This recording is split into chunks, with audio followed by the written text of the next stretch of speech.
Welcome back. America is in a state of chaos this morning as protests rage on right across the country. Our reporters are monitoring the situation in Atlanta, Los Angeles and New York this morning. Let's go first to CNN's Natasha Chen. Atlanta police told me several of their officers were injured overnight in the clashes with protesters throughout the city. They also told us about several shooting incidents. They said at least one man was shot but is now in stable condition at a hospital. The Atlanta Fire Department also told us about at least 10 different locations they responded to, in some cases with multiple fires in each place. Now, last night, the mayor of Atlanta, Keisha Lance Bottoms, made an impassioned plea to these protesters to please go home. She said this was no longer a protest and that it was chaos. She told the public that she herself is a mother of 4 black children, that she feels the racial injustice in this country and that no one can out-concern her. But she said still, the proper way to make change was to go to the polls, to register to vote. We talked to some people who were at a peaceful protest in Atlanta at Centennial Park before 5 p.m. Friday.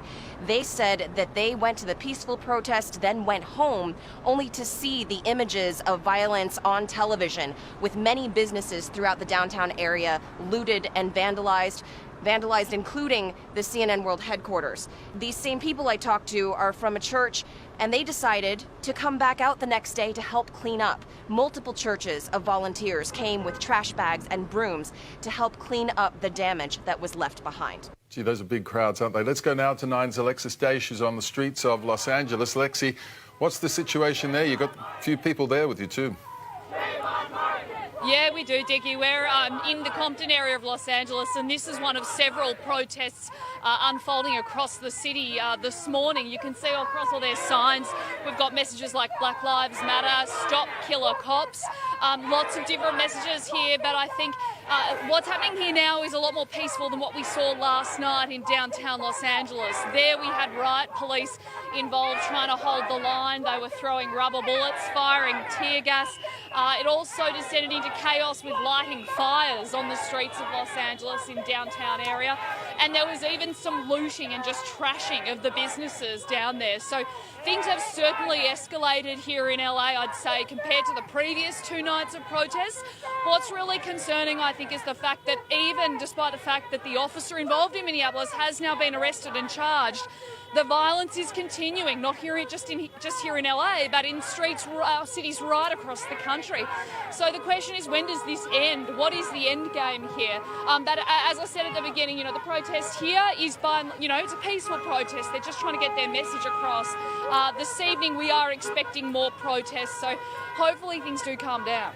Peaceful but certainly noisy. Lexi, 2 people have also died in the protests across the states. What more can you tell us?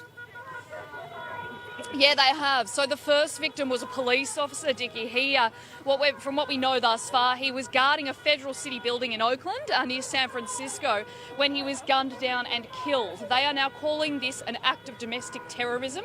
And then also, sadly, a 19-year-old man in Detroit. He was involved in some of the demonstrations there last night, and he has been shot and killed as a result of the violence there. So, and on top of that, I might add, there have been plenty of other injuries in the violence. Some of the scenes in New York are just incredible as well. So this is a frightening situation, and we just hope things calm down soon. Indeed. Thank you very much, Lexi. And speaking of New York, CNN's Evan McNorris-Santoro is in New York for us this morning, where more than 200 protest-related arrests have been made.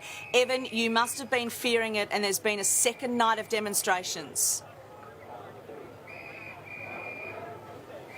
That's right. Last night was a rough night in New York with these demonstrations. There were some signs of violence that the mayor decried and said he didn't want to see a repeat of those tonight in New York. But today in New York, where I am right now, is in the middle of a peaceful protest, a large protest that's been vocal and it's been emotional, but it's been peaceful, marching through Manhattan, currently in the West Village section of the city.